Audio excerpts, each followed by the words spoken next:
Please subscribe to Face TV Africa and turn the notification on. Face TV Africa, ẹ jọ̀ọ́, subscribe, hete. Face TV Muswobi.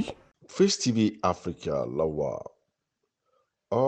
Èní ni à ń ṣe ayẹyẹ ìkẹyìn fún ọba Ọládùnní Oyèwùnmí Ṣọ̀ún ti Ògbómọ̀ṣọ́ tó jáde láyé. Ọba Ògbómọ̀ṣọ́ jáde láyé láìpẹ́ yìí débi wípé ọ̀gọ̀rọ̀ àwọn èèyàn ni wọ́n ń ṣe lédè lẹ́yìn Ṣọ̀ún Ògbómọ̀ṣọ́ ọba Ọládùnní Oyèwùnmí. Ayẹyẹ yìí débi wípé gbogbo ọ̀gọ̀rọ̀ èèyàn pàtàkì ní Nàìjíríà pàápàá jùlọ nílùú Ọ̀yọ́ ló péjú síbẹ̀ láti ṣe ayẹyẹ ìkẹyìn fún ọba wa Ọládùnní Oyèwùnmí. Orí ètò Face TV Africa lẹ́wà, ẹ tẹ̀síwájú. Àgbẹ̀tì wọ́n kí gbogbo àwọn olóyè gbogbo ẹ̀yin ọmọ ọba ti ìlú Ògbómọ̀ṣọ́. Àbúlẹ̀ kí gbogbo ẹ̀yin tó jẹ́ pé oúnjẹ tẹ́ ẹ̀ ń jẹ kò dé kẹ́gbọ́n nǹkan táwọn sọ náà.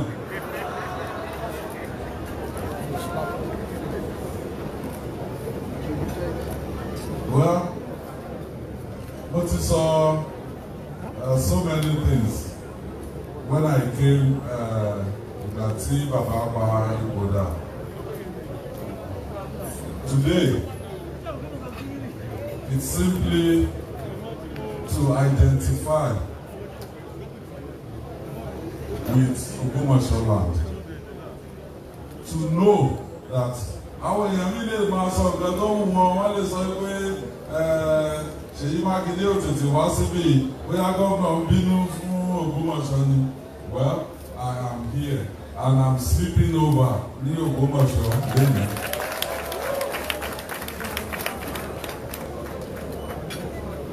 So anything tẹ́ bá fẹ́ sọ fún mi outside of pé a fẹ́ yẹ kábíyèsí sí. And to the Emma Babasodon, we will have a sit down and discuss things lórí ìdàgbàsókè ìlú Ògbómọ̀ṣọ́.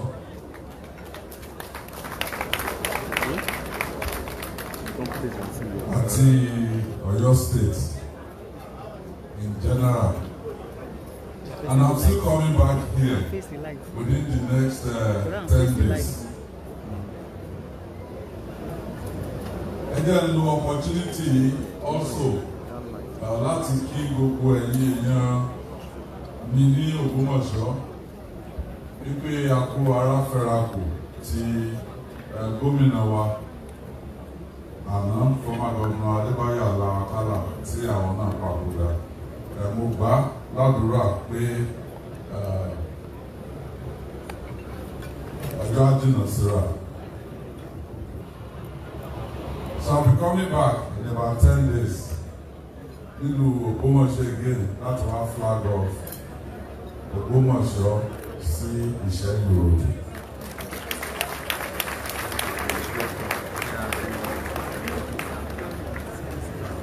So fún èmi, mo ti gbóúnjẹ wá sọ́dọ̀ mi, mo sì ń dúró. Níta wá ṣe léde ní pé àwa yẹ kábíyèsí sí ni ẹ̀yin bàbá dáa and ọmọ rere àgbẹ̀yìn gbogbo wa náà. Ẹ̀wọ̀n ẹgbẹ́ mi wà lára ọmọ tí kábíyèsí fi sílẹ̀. Mo lè wọ́n ẹgbẹ́ èèyàn rere ni mí, sọ ọmọ rere àgbẹ̀yìn gbogbo ẹ̀yin arúgbó wa. So on that note, please relax and enjoy yourself. Thank you and God bless you.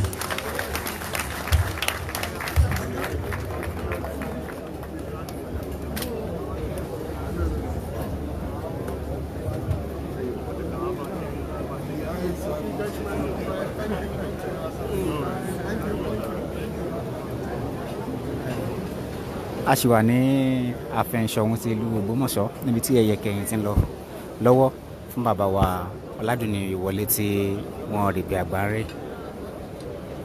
Bàbá wa Ọládùnní Oyèwùnmí yíyún bàbá wa Ṣọ̀ún àná tí wọ́n wájà láṣẹ ẹ̀yẹ kẹyìn fún. ìgbà tí gómìnà ìpínlẹ̀ Ọ̀yọ́ tó faná tó fomi tó la títì tó ṣe gbogbo nǹkan ọ̀pọ̀lọpọ̀ àwọn tó wà ń pínlẹ̀ Ọ̀yọ́ ni wọ́n ń ṣe sàdánkátà ẹ̀. A rí àwọn kan tó jẹ́ pé ọ̀tá ẹni kì í pòdù Ọ̀yọ́ pé kí ló ṣe gómìnà wa bínú ọwọ́ afaná sí gbogbo ojú títì pé tó bá yẹ kójú ń dùn ẹni tí ó ní kí lòun ṣe kí wọ́n máa fi rí gbogbo kí wọ́n máa fi ríran. Ẹ bá fún gómìnà látẹ̀wọ́. Mo ń bọ̀ láti party last week, mo jáde mo ń bọ̀ láti Àkúrẹ́ a lọ fún party tá a fẹ́ wọ̀ ìyànà ilé wa báyìí. Mo tún fẹ́ wá pé ṣé kí wá ṣe pé mo lu da èkó sọ́yànà ilé wa tẹ́lẹ̀ náà ni wọ́n da gbogbo náà bolẹ̀ ní tí gbogbo ẹ̀ dàbí òpópónà Mọ́kà. Yes, ká tó ṣe 4th of town àwọn ìlú rán mi sí gómìnà wa o, àwọn ìlú atótó arére o, àwọn ìlú wọ́n rán mi sí yín ẹnjìnìà Seyi Makinde. Wọ́n ní láti gbàtẹ́ ti débẹ̀ ẹ fọwọ́ pa idà àwọn aláṣepò lójú. Wọ́n ní ẹ mọ́ gbàgbé o láti fi ibi tó lóko tó dá sorúkọ bàbá kábíyèsí Ajagungbadé yìí nítorí pé ọba Jimoh Oyewumi wọ́n ṣe dáadáa púpọ̀. Àwọn ìlú ló rán mi sí ẹ bá fún wọn látẹ̀wọ́. Thank you very much. Yes, sir. Ṣé ti tó dáa fẹ́ jó ẹ rí fíìmù wọlé ó kù díẹ̀ ẹnu kan náà ló kù.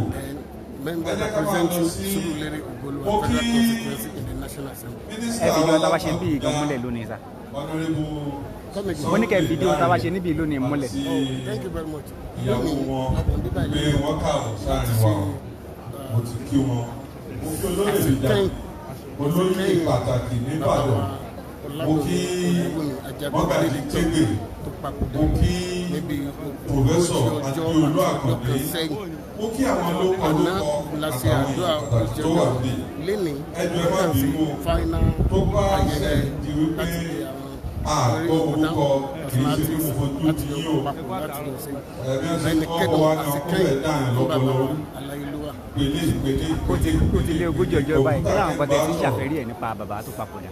4th of town by Prince Dr. Adéyẹmí Oyewumi Prince Emma. Number one, bàbá ò sí lórí oyè mọ́ni. Àṣẹ bàbá sì tó ń jà lọ́wọ́lọ́wọ́ lórí ilẹ̀ Ògbómọ̀ṣọ́. Nítorí pé lọ́wọ́lọ́wọ́ tí ò sọba, àṣẹ tí bàbá ti páyé ó sì tó ń ṣẹlẹ̀ ọ̀la.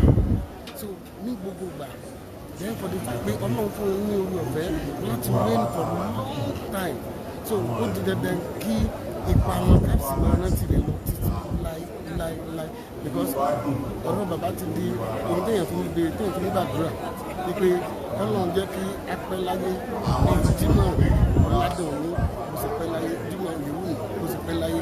So ó ti di point of prayer for many people in Yorùbá land láti máa fi gbàdúrà pé Ọlọ́run jẹ́ kí wọ́n pẹ́ láyé Ọládùnní sì pẹ́ láyé. So gbogbo àṣeyọrí tí bàbá ti ṣe lónìí ẹnì kan tó lọ́nà lónìí nígbà tó ń dolè nílùú ní Ògbómọ̀ṣọ́ even àwọn tó ní statistics lọ sọ wípé taxi bàbá rẹ̀ ní bẹ nílùú Ògbómọ̀ṣọ́ ló mo sì ń wo fọ́tò bàbá lára àwọn kò sì ń wò wọ́n. Ògbómọ̀ṣọ́ ti la ó ti bàbá ṣe gudugudu méje yàyà mẹ́fà nígbà yìí wọn ní kan bí ogún ọdún sẹ́yìn wọ́n fẹ́ yíwo tó ń bàdàn wọ́n wá ní wọ́n fẹ́ kí kábíyèsí sọ̀rọ̀ Ògbómọ̀ṣọ́ wá bá wa yíwo tó lẹ́nìkan ní ọmọ dára rẹ̀ láwọn ṣé dòye bàbá rẹ̀ ni mo ní rárá ṣé mi lọ ní àbábá rẹ̀ mo ní rárá ọmọ lọ ọbẹ̀ ẹ̀tọ́ ọba mọ̀ kọ́ mọ bá ní kó mú ọ lọ ọbẹ̀ èèyàn ńlá kan lọ tẹsẹ̀ rẹ̀ wọlé mo ní ṣe bí wọn ẹnu wọn sọ pé àwọn ọ̀wá ni abágbéra èmi àtẹnìkan bàbá ń wo ìròyìn làbá wá bá bàbá mi yóò mú ọ lẹ káàbọ̀. ìtò yanilẹ́nu ni pé mi ò tí ì rírú ẹ̀ rí mo bá bàbá sọ̀rọ̀ pé bàbá ẹ wàá bá wa yí koto díje ẹnìkan fẹ́ jẹ mọ́tò wọ́n ní aago mélòó lẹ́ ṣe ìjọ wo ni ọ bọ̀ sí wọ́n bá pe ọlọ́pàá wọ́n ní kó gbé dáárì wá ọlọ́pàá wọn bá gba dáárì lọ́ bá sí wọ́n ní ọjọ́ báyìí ńkọ́ wọ́n ní kó kọ́ ọ́ lẹ̀. Please subscribe to Face TV Africa and turn the notification on. Face TV Africa ẹ jọ̀ọ́ ẹ subscribe ẹ hẹ́tẹ̀. Face TV was Swoby.